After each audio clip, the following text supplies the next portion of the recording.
আজকের এই রেসিপিটা কোনো রকম পুঁজি লাগবে না, বিনা পুঁজিতে যারা বেকার আছেন, বাপের ঘরে বসে বসে খাচ্ছেন, কোনো কিছু খুঁজে পাচ্ছেন না, তাদের জন্য।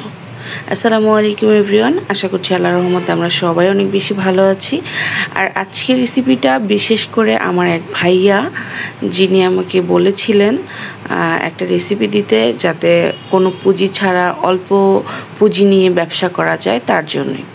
আমি দেখতে পাচ্ছেন, ফার্স্টে কিন্তু আমি মোটা একটা চাল নিয়ে চালগুলোকে খুব ভালো করে ধুয়ে নিয়েছি। একদম ধুয়ে এখন নুন হলুদ মাখিয়ে নিচ্ছি। চালটাকে আমরা ভাত রান্না করার জন্য যেরকম ধুই, সেম প্রসেসে কিন্তু ধুয়ে নিতে হবে। আর চালটা কিন্তু মোটা, অবশ্যই মোটা চাল হতে হবে, না হলে কিন্তু এই রেসিপিটা হবে না। এখন আমি চলে গিয়েছি চুলায় একটা কড়াই বসিয়ে দিয়েছি, মোটা বড় সাইজের। আর সেই কড়াইতে কিন্তু আমি সেই ভিজিয়ে রাখা নুন হলুদ মাখা চালটা দিয়ে দিয়েছি। আর এই চালটা না নুন হলুদ মেখে কমপক্ষে 10 মিনিটের মতো রেখে দিবেন, তাহলে কিন্তু চালটা ফুলে ডবল হয়ে যাবে।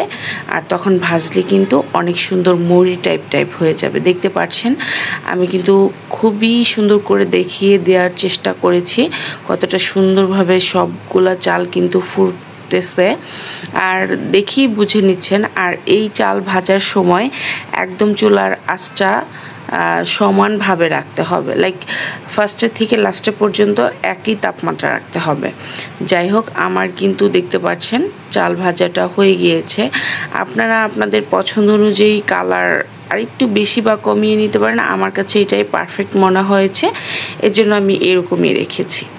এই যে আমি চাল ভাজাগুলো একটা সাইডে রেখে কড়াইয়ের ভিতরে দিয়ে দিব বাদাম, আর বাদামগুলোকেও কিন্তু খুব ভালো করে ভেজে নিব। আর হ্যাঁ, আপনারা যদি চান তাহলে কিন্তু বাদামটা স্কিপ করতে পারেন, বাট আমি যেভাবে দেখিয়েছি সেম প্রসেস যদি করেন তাহলে কিন্তু আপনার যদি ব্যবসা করেন তাহলে তো পুরাই বাম্পার ফলন হবে ইনশাল্লাহ। এখন ওই কড়াইয়ের ভিতরেই আমি তেল দিয়ে অনেকগুলা পেঁয়াজ আর কাঁচামরিচ রসুন ভেজে নিব। দেখতে পাচ্ছেন আমি এই টাইপ লাইট ব্রাউন করে নিয়েছি, এরকমই করে নেবেন, না হলে কিন্তু রসুন থেকে তিতা মানে স্মেল আসবে, আর খেতে গেলেও তিতা লাগবে। এখন সেই চাল আর বাদামগুলো আমি এর ভিতরে মিক্স করে দিচ্ছি, দেখতেই পাচ্ছেন।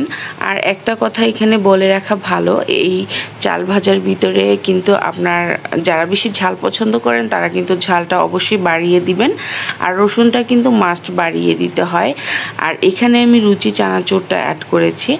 আপনারা চাইলে কিন্তু যে কোনো ব্র্যান্ডের লাইক চানাচুর ব্যবহার করতে পারেন, বা খোলা চানাচুরটা যেটা পাওয়া যায় সেটাও কিন্তু দিতে পারেন, কোনো ব্যাপার না। বাট চানাচুর দিলে অনেক বেশি মজা হয়, আপনারা অবশ্যই ট্রাই করবেন। আর চাইলে কিন্তু চানাচুরটা স্কিপও করতে পারেন। আমি একটু পরিবেশন করে আপনাদেরকে দেখিয়ে দিচ্ছি। আর যেই ভাইয়াটা বলেছিলেন যে সে কোনো কিছুই খুঁজে পাচ্ছে না করার জন্য, আমি আশা করব আজকের এই রেসিপিটি দেখে আপনি অবশ্যই উপকৃত হবেন অ্যান্ড ট্রাই করবেন বাসাতে। আর কোনো পুঁজি লাগবে না এই ব্যবসাটা করতে, জাস্ট একটু সময় নিয়ে চালগুলোকে ভেজে নেবেন, তাহলেই কিন্তু হয়ে যাবে। আর এই চাল ভাজা এমন না যে আপনার নষ্ট হয়ে যাবে, আর এমন না যে মানুষ পছন্দ করে না। এটা যেহেতু মুখরোচক খাবার, যে কোনো সময় যে কোনো জায়গায় যে কেউ পছন্দ করবে। আশা করছি আজকের রেসিপিটা আপনার অনেক বেশি উপকৃত হবেন, আর বাসাতে অবশ্যই ট্রাই করবেন। যে বন্ধু এবং বান্ধবীরা, আপনারা কিন্তু অবশ্যই আমার চ্যানেলটা সাবস্ক্রাইব করবেন, পেজটাকে ফলো দিয়ে দিবেন, আর আপনাদের গুরুত্বপূর্ণ মতামত অবশ্যই আমাকে জানাতে ভুলবেন না।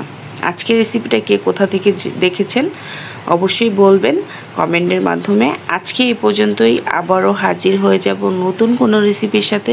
সে পর্যন্ত সবাই ভালো থাকেন, আল্লাহ হাফেজ, টেক কেয়ার, আসসালামু আলাইকুম ওয়ান্স এগেইন।